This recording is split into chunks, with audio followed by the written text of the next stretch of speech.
شاید میری توبہ قبول نہیں ہو رہی ہے، شاید میرے وظائف قبول نہیں ہو رہے ہیں۔ پروردگار اگر ایک چیز نہیں دے رہا تو اس کی بجائے کہیں نہ کہیں انسان کو کہ اگر آپ کو یہ لگے کہ کوئی بھی آپ کا وظیفہ کام نہیں کر رہا، بار بار تنگ دستی کا سامنا ہے کہ کوئی شادی یا کوئی بھی چیز آپ کی پھنس گئی ہے، اس سب سے بہترین ہے کہ آپ نماز توبہ ضرور پڑھا کریں۔ جو چیزیں آپ کی اسٹک ہو رہی ہیں، آپ کے وظائف پورے نہیں ہو رہے، آپ کی دعائیں قبول نہیں ہو رہی۔ السلام علیکم ناظرین، زنجانی صاحب، ہماری ایک لمبی فہرست ہے ان لوگوں کی جو آپ کو فالو کرتے ہیں، آپ کے وظائف کو وہاں سے مستفید ہوتے ہیں، لیکن ان میں بہت سارے لوگ ایسے بھی ہیں جنہوں نے بہت سارے وظائف کو کیا لیکن وہ رزلٹس نہیں مل رہے۔ ان کی جو خواہشات تھیں، کچھ ان کے معاملات میں جو رکاوٹیں تھیں،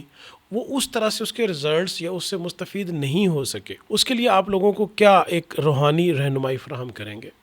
بہت شکریہ بخیر صاحب، بلکہ مجھے تو ایک ہماری بہن تھی، وہ یہ کہہ رہی تھی کہ شاید میری توبہ قبول نہیں ہو رہی ہے،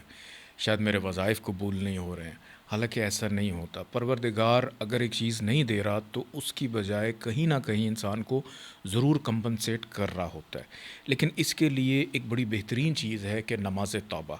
کہ اگر آپ کو یہ لگے کہ کوئی بھی آپ کا وظیفہ کام نہیں کر رہا، آپ کسی خاص مقصد کے لیے اس کو پڑھ رہے ہیں، کوئی ریمیڈی کر رہے ہیں، کوئی صدقات دے رہے ہیں، لیکن بار بار آپ ٹھکرائے جا رہے ہیں، بار بار آپ کو شرمندگی کا سامنا ہے، بار بار تنگ دستی کا سامنا ہے، حالات کے اندر بہتری نہیں ہو رہی، آپ کی کوئی شادی یا کوئی بھی چیز آپ کی پھنس گئی ہے، تو اس کے لیے سب سے بہترین ہے کہ آپ نماز توبہ ضرور پڑھا کریں، جو کہ صرف اور صرف اتوار کے دن پڑھی جاتی ہے۔ لیکن اس کا طریقہ کار کیا ہے، آپ اس وقت اسکرین پہ دیکھ رہے ہیں کہ نماز توبہ سے پہلے غسل اور وضو کرنا مستحب ہے، اور اگر عرق پاکیزہ سے غسل کر لیا جائے، سیدعلیزنجانی.com پہ اویلیبل ہے۔ یہ نماز کسی بھی اتوار کو آپ پڑھ سکتے ہیں، یا تمام اتواروں پہ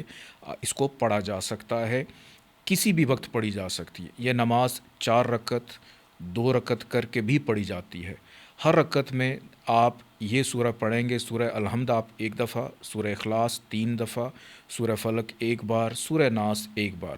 نماز مکمل کرنے کے بعد آپ نے 70 دفعہ استغفار پڑھنا ہے، اور پھر 1 بار آپ پڑھیں گے لا حول ولا قوت الا باللہ العلی العظیم، اور اس کے بعد ایک دعا جو ہے وہ آپ نے لازمی پڑھنی ہے اپنے لیے، یا عزیزو یا غفارو اغفر لی ذنوبی و ذنوبا